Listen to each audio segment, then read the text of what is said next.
Hi mga ka-likers! Solo Living Series. Paano ba natin ma-overcome ang procrastination? Normally po yung challenge nasa first minute, no? Yung willingness mo para simulang gawin yung bagay, yun po yung pinaka-challenging.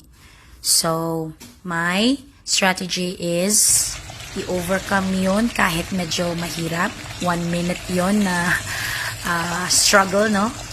Pag na-overcome mo yun, automatic na matatapos mo yung gawain. Yung mga 5-minute tasks, ginagawa mo yan daily eh.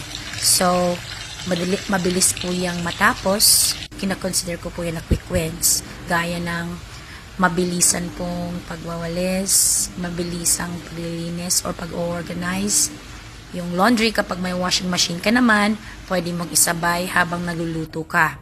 So, strategic din po yung sa mga gawain natin sa bahay, lalo na pag medyo limited po yung time natin gawin yung mga gawain. Kasi dahil sa trabaho, gagaya ko, scattered yung schedule ko. So, need na kahit 1 hour lang yung bakante, automatic dapat magawa yung mga 5-minute tasks na to. Sabay-sabay ko lang ginagawa.